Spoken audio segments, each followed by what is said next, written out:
Welcome to एडुजोस में आप सभी लोगों का स्वागत है दोस्तों। आज ग्रुप डी की 22 अगस्त 2022 के तीनों शिफ्ट की परीक्षा खत्म हो चुकी है। तो तीनों शिफ्ट में जो क्वेश्चंस पूछे गए हैं, शिफ्ट 1, 2 और 3 के क्वेश्चंस हम लोग इस वीडियो में देखेंगे।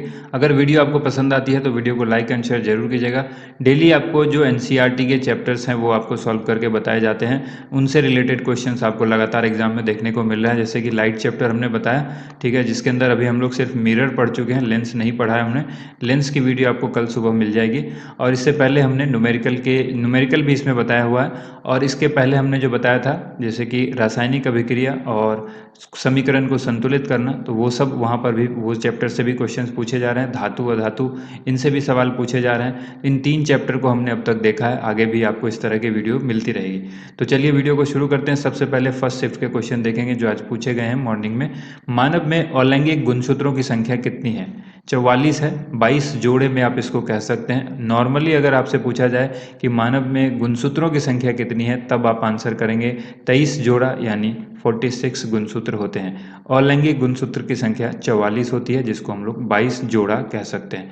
इसके बाद एक समीकरण इस तरह से दिया हुआ था कि एल्यूमिनियम प्लस Fe3O2, और इसके लिए ये इक्वेशन जो है Al2O3 प्लस Fe, इसमें किसका ऑक्सीकरण और किसका अवकरण हुआ है, ये आपसे पूछा गया था।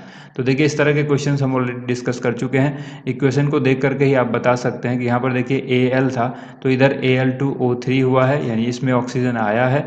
और इसमें जो है क्या हुआ है, Fe3O2, यहाँ ऑक्सीजन था तो यहाँ से ऑक्सीजन हटा है। तो ठीक है, तो यहाँ पर Fe3O2 का अवकरण हुआ है, ये जो है इसका अवकरण हुआ क्योंकि इससे ऑक्सीजन हटा। और यहाँ पर एल्यूमिनियम यानी Al में जो है क्या आया है, ऑक्सीजन आया है, तो इसका जो है ऑक्सीकरण हुआ है, इसमें ऑक्सीजन मिला है। ठीक है, धातु अगर पानी के साथ अभिक्रिया करता है तो क्या बनेगा, ये सवाल पूछा गया था। अम्ल या क्षार क्या बनेगा। ठीक है, इसके बाद देखिए महालनोबिस ने किस संस्थान की स्थापना की थी? पीसी महालनोबिस, आपने नाम सुना होगा, इन्होंने भारतीय सांख्यिकी संस्थान की स्थापना की थी। इसके बाद है ओम का नियम से एक सवाल पूछा गया था। ओम के नियम में कि उसमें V दिया हुआ था और I दिया हुआ था, तो आपसे रेसिस्टेंस पूछा था। तो आप सबको पता है V = IR होता है। इस फॉर्मूले से आप निकाल सकते हैं। क्या पूछा रहा आपको? R पूछा जा रहा है, तो R क्या होगा, ये I को आप नीचे ले आएंगे तो R V/I होगा। और जो भी वैल्यू आपको दी होगी, मान लीजिए V अगर दिया हुआ है आपके पास 5, ठीक है, सॉरी V दिया हुआ है आपको मान लीजिए 100 और I दिया हुआ है आपके पास 5, तो आप आराम से निकाल सकते हैं ना। यहाँ पर 100/5 तो यहाँ पर 20 आ जाएगा, रेसिस्टेंस जो है वो 20 आ जाएगा। तो इस तरह से सवाल आप बना सकते हैं। इसके बाद पूछा गया भारत में जीएसटी की शुरुआत कब हुई है? तो 1 जुलाई 2017 को। नेक्स्ट क्वेश्चन है विज्ञान एवं इंजीनियरिंग के क्षेत्र में 2022 में जो है कितने पद्म भूषण दिए गए हैं? तो 8 लोगों को, 8 वैज्ञानिकों को ये पद्म भूषण जो है वो दिया गया है। नंबर कितने हैं? 8। इसके बाद है किसी आवर्त में सबसे अधिक क्रियाशील तत्व होता है। किसी आवर्त में सबसे अधिक क्रियाशील तत्व जो है वो हैलोजन होता है। इसके बाद है न्यूलैंड के अष्टक नियम में पहला और अंतिम तत्व कौन सा है? तो अष्टक जो नियम है, न्यूलैंड का अष्टक नियम, इससे कल भी सवाल पूछा गया था। हाइड्रोजन और थोरियम जो है, यहाँ पर पहला जो है वो हाइड्रोजन है और अंतिम तत्व जो है वो क्या है, थोरियम है। देखिए अभी हमने आवर्त सारणी के टॉपिक को एनसीईआरटी को कवर नहीं किया है, बहुत जल्द इस पर भी हम वीडियो लेकर आएंगे ताकि जिन लोगों का एग्जाम अभी बाकी है उनको यहाँ से फायदा मिल सके। नेक्स्ट जो क्वेश्चन है, भारत का पहला ग्राफीन नवाचार केंद्र कहाँ पर स्थापित किया जाएगा? तो ये केरल में स्थापित किया जाएगा। 2023 में आईओसी किसके द्वारा आयोजित किया जाएगा? तो आंसर होगा मुंबई के द्वारा आयोजित किया जाएगा। इसके बाद देखिए राज्य का सर्वोच्च विधि अधिकारी जो है वो कौन होता है, ये सवाल पूछा गया है। तो राज्य का जो सर्वोच्च विधि अधिकारी होता है वो महाधिवक्ता होते हैं। कौन होते हैं? महाधिवक्ता होते हैं। नेक्स्ट क्वेश्चन देखिए, ग्रामीण बैंक की स्थापना कब हुई थी?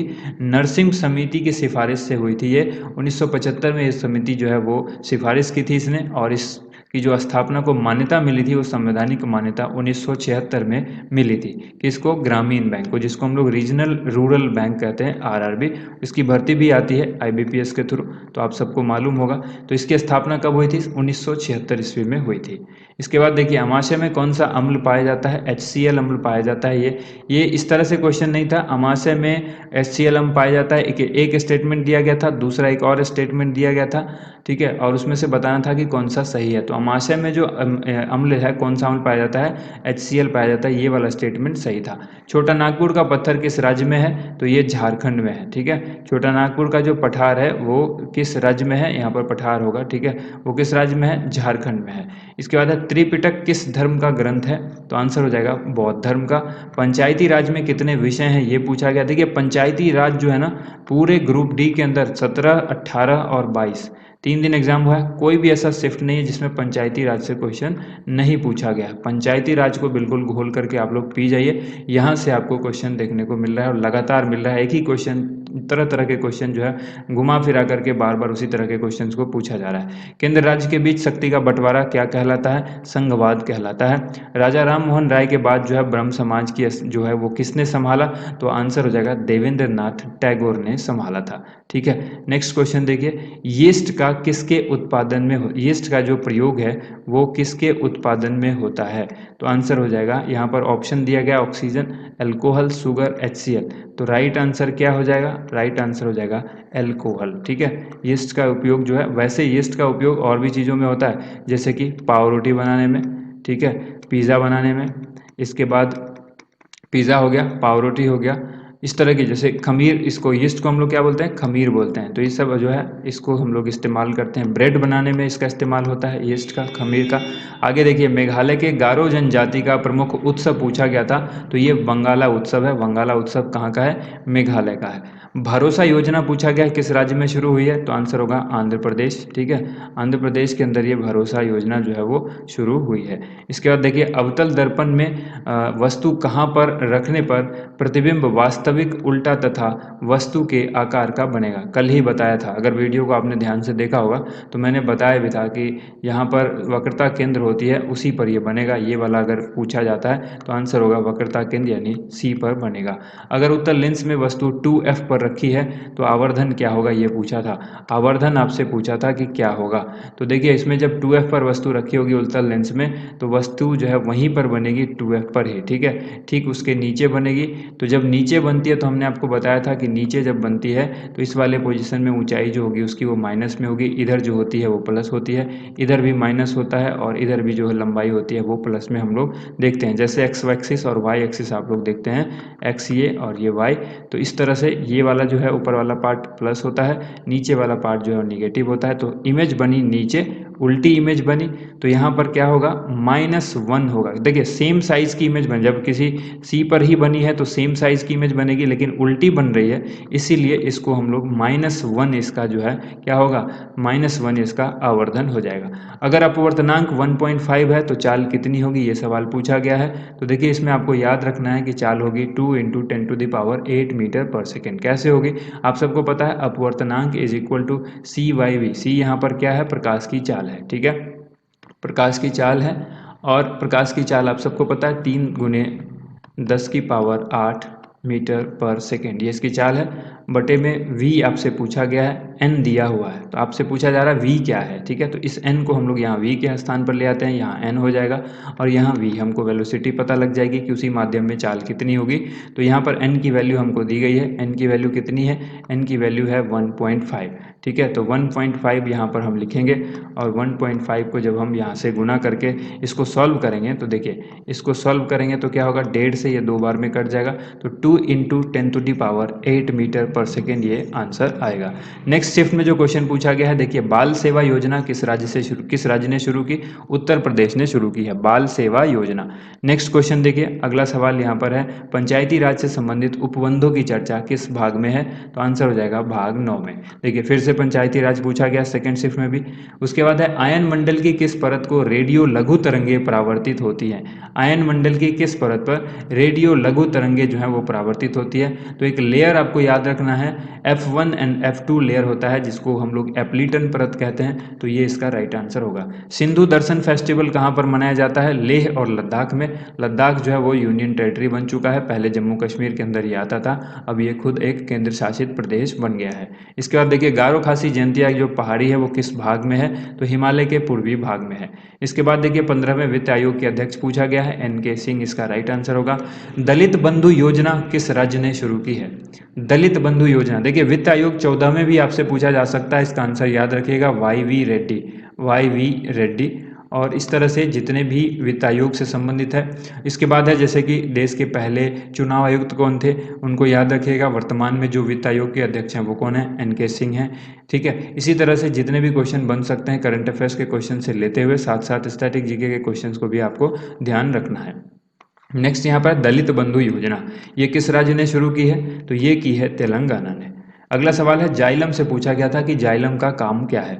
अगर जाइलम का पूछा गया है तो आने वाले दिनों में फ्लोएम का भी ज़रूर पूछेगा कि फ्लोएम का काम क्या है, ये हम आपको बता चुके हैं। अगर आपने एनालिसिस डेली देखा होगा तो हमने उसमें बताया था आपको कि जाइलम यानी ज से जाइलम होता है तो इसका आंसर जल होता है, और फ्लोएम अगर फ से फ्लोएम होता है तो आप याद रखिएगा फूड। ठीक है, इंग्लिश का फूड आपको याद रखना, यानी भोजन का पहुंचाना जो है वो फ्लोएम का काम है, और जाइलम का काम है जल को तने से द्वारा जड़ से लेकर पत्ती तक पहुंचाना। पेड़ को पूरा जल कौन पहुंचाता है, जाइलम पहुंचाता है। नेक्स्ट क्वेश्चन है 2022 तक भारत में कितने शास्त्रीय भाषाएं हैं, तो शास्त्रीय भाषाएं जो हैं वो 6 शास्त्रीय भाषाएं हैं। अब कौन कौन सी हैं उनको एक बार आप देख लीजिएगा, यहाँ पर मैंने इसको छोड़ दिया है, आप एक बार जरूर देखिएगा उसको। बालाघाट कहाँ पर स्थित है, ये मध्य प्रदेश में यानी एमपी में स्थित है। इसके बाद देखिए खाद्य पदार्थ को जल्दी पकाने के लिए किसका इस्तेमाल किया जाता है, बेकिंग सोडा का इस्तेमाल किया जाता है खाद्य पदार्थ को जल्दी पकाने के लिए। नेक्स्ट क्वेश्चन देखिए, अगला जो सवाल है, गोंड जाति को अनुसूचित जनजाति का दर्जा किस राज्य ने दिया था। गोंड जाति को अनुसूचित जनजाति का दर्जा किस राज्य ने दिया, तो आंसर होगा मध्य प्रदेश ने। नेक्स्ट क्वेश्चन है मौलिक कर्तव्यों किसकी सिफारिश पर लाया गया था मौलिक कर्तव्य को, तो आंसर होगा सरदार स्वर्ण सिंह समिति की सिफारिश पर मौलिक कर्तव्य लाया गया था। इसके बाद है राष्ट्रमंडल खेल 2022 के उद्घाटन समारोह में भारत के ध्वजवाहक कौन थे। आप सबको पता है इस समय अब लगातार जो है वो ध्वजवाहक होते हैं समापन समारोह में भी और जो उद्घाटन समारोह होता है उसमें भी। तो राष्ट्रमंडल खेल 2022 में जो उद्घाटन हुआ था, उद्घाटन समारोह में भारत की तरफ से ध्वजवाहक थे पीवी सिंधु और मनप्रीत सिंह, दोनों ही ध्वजवाहक थे। इसके बाद है पराक्रम दिवस किसके जन्म दिवस पर मनाया जाता है, बहुत ही इंपॉर्टेंट सवाल है, बहुत ही अच्छा सवाल पूछा गया। पराक्रम दिवस जो है वो किसके, सुभाष चंद्र बोस के जन्म दिवस पर यानी जयंती पर मनाया जाता है 23 जनवरी के दिन। ठीक है, ओम के नियम से सवाल पूछा गया था, आप सबको पता है मॉर्निंग में भी पूछा गया था ओम के नियम से सवाल, तो ये सवाल काफ़ी इंपॉर्टेंट है। ओम का नियम अच्छी तरह से आप याद रखिए। देखिए फोकस दूरी पूछा है कि फोकस दूरी क्या होगी यदि त्रिज्या 40 सेंटीमीटर हो, तो त्रिज्या यानी आर आपको दिया गया है, तो आर बराबर क्या होता है 2f होता है, तो r बराबर 2f होता है, आपको दिया गया है f निकालना है, तो f बराबर r/2 होता है, ये आपको फॉर्मूला मालूम है, f बराबर r/2। r यहाँ पर आपको 40 दिया गया है, 40/2 कितना होगा 20 होगा, तो ये आपको फॉर्मूला याद होना चाहिए। ये जो संबंध है f बराबर r/2, इसी संबंध से जो है वो हमें त्रिज्या और फोकस दूरी के संबंध को याद रखना है, और इससे सवाल ये बनेगा, तो 20 सेंटीमीटर इसका आंसर हो जाएगा। 2019 का अंडर-19 विश्व कप किसे हराकर भारत ने जीता था, ये भी सवाल पूछा गया है, तो इसका राइट आंसर क्या होगा, इंग्लैंड को हराया था। सेंट थॉमस चर्च कहाँ पर स्थित है, सेंट थॉमस चर्च जो है वो कहाँ पर स्थित है, तो आंसर हो जाएगा केरल में। इसके बाद देखिए पूछा गया है कि जियोमॉर्फोलॉजी के अंतर्गत किसका अध्ययन होता है, भू आकृति का, या फिर सवाल इस तरह से भी पूछा गया होगा कि भू आकृति का अध्ययन जो है वो क्या कहलाता है, तो आंसर होगा जियोमॉर्फोलॉजी। नेक्स्ट क्वेश्चन है बाल बजट किस राज्य ने पेश किया है, तो बाल बजट जो है मध्य प्रदेश यानी एमपी ने पेश किया है। बाल बजट यानी चिल्ड्रन बजट को पेश किया है, किसने किया है, चिल्ड्रन बजट पेश किया गया है मध्य प्रदेश के द्वारा। नेक्स्ट क्वेश्चन देखिए, अगला जो सवाल है फेमा कब लाया गया, तो फेमा जो लाया गया वो 1999 में लाया गया, यानी 1999 में फेमा लाया गया। अब आपको कमेंट करके बताना है कि फेमा का फुल फॉर्म क्या होता है, फेमा का फुल फॉर्म क्या होता है, ये आप सब कमेंट करके बताइए। शिफ्ट 3 में बहुत ही कम क्वेश्चन हमारे पास आए हैं, आप लोग एग्जाम देकर आते हैं लेकिन क्वेश्चन शेयर नहीं करते हैं, क्योंकि ये शाम की शिफ्ट थी, काफ़ी लोगों ने क्वेश्चन नहीं भी शेयर किया और जल्दी जल्दी में अपने घर जाने लगे, तो इस वजह से भी शिफ्ट 3 के क्वेश्चन आज कम आए हैं। वॉशिंग सोडा का रासायनिक नाम पूछा गया है, सोडियम कार्बोनेट होता है। ठीक है, चौड़ी चौरा हत्याकांड पूछा गया कि ये कब हुआ था, ईस्वी पूछी गई है, 1922 ईस्वी में हुआ था। पानीपत का युद्ध पूछा गया कि कब हुआ था, लेकिन ये नहीं बताया कि कौन सा युद्ध, पहला, दूसरा या फिर तीसरा। तो देखिए पहला युद्ध जो हुआ था पानीपत का 1526 में, ठीक इसके 30 साल के बाद 1556 में दूसरा युद्ध हुआ था पानीपत का, और तीसरा हुआ था 1761 में। ठीक है, तो ये याद रखिएगा। चौथी पंचवर्षीय योजना में कितने बैंकों का राष्ट्रीयकरण किया गया था, ये भी पूछा गया है। ठीक है। तो इसको उलट करके भी आपसे सवाल पूछा जाएगा। बैंकों का 14 बैंकों का राष्ट्रीयकरण जो किया गया था ये कौन सी पंचवर्षीय योजना में किया गया, तो आपको याद रखना है चौथी पंचवर्षीय योजना में। और यहाँ सवाल पूछा है कि चौथी पंचवर्षीय योजना में कितने बैंकों का राष्ट्रीयकरण किया गया था, तो आंसर होगा 14 बैंकों का। इसके बाद देखिए 4 प्रश्न जो है वो न्यूमेरिकल से थे, लाइट से भी थे यानी दर्पण से फॉर्मूला से क्वेश्चन था, उसके बाद उसी में आवर्धन था उसी तरह से, और जो है वो कुछ रिफ्रैक्टिव इंडेक्स टाइप से भी क्वेश्चन थे। तो न्यूमेरिकल बच्चों ने बताया कि 4 प्रश्न जो है वो न्यूमेरिकल से थे। मुख्य न्यायाधीश से संबंधित भी शायद कोई क्वेश्चन पूछा गया है। अगर आप लोगों को क्वेश्चन याद है तो कमेंट करके ज़रूर बताइएगा ताकि हम इसको अपडेट कर सकें। प्रकाश को एक प्रिज्म से गुजारने पर कौन से रंग का विचलन जो है वो सबसे ज़्यादा होता है, ये भी पूछा गया है। तो देखिए सबसे ज़्यादा विचलन बैगनी का होता है, और अगर आपसे पूछा जाए कि सबसे कम विचलन किसका होता है तो फिर लाल का विचलन जो है वो सबसे कम होता है। देखिए तरंग दैर्घ्य अलग चीज़ है, विचलन अलग चीज़ है। तो यहाँ पर जो पूछा गया है कि सबसे ज़्यादा विचलन किसका, तो बैगनी का, और प्रकाश के जो ये जो प्रिज्म से गुजरेगा तो लाल का जो है वो सबसे कम होता है, लाल का जो है वो सबसे कम विचलन होता है। नेक्स्ट क्वेश्चन एक पंचायती राज से भी संबंधित शायद पूछा गया है फिर इस थर्ड शिफ्ट में भी। तो देखिए पंचायती राज टॉपिक जो है वो एवरग्रीन टॉपिक हो गया, आपको इसको याद करना ही पड़ेगा, ये पसंदीदा टॉपिक बन गया है रेलवे का। एक तो पंचायती राज, दूसरा मिरर और लेंस से जो क्वेश्चन है लाइट से, वो क्वेश्चन जो वो टॉपिक भी उसका इंपॉर्टेंट टॉपिक बन गया है। रेडियो, उसके बाद जो है आवर्त सारणी अब बन रहा है धीरे धीरे, तो आवर्त सारणी को हमको कवर करना है। तो चलिए इस वीडियो को यहीं पर समाप्त करते हैं। अगर वीडियो पसंद आई है तो वीडियो को लाइक एंड शेयर कीजिएगा। थैंक यू सो मच, आप सभी लोगों का वीडियो देखने के लिए बहुत बहुत धन्यवाद।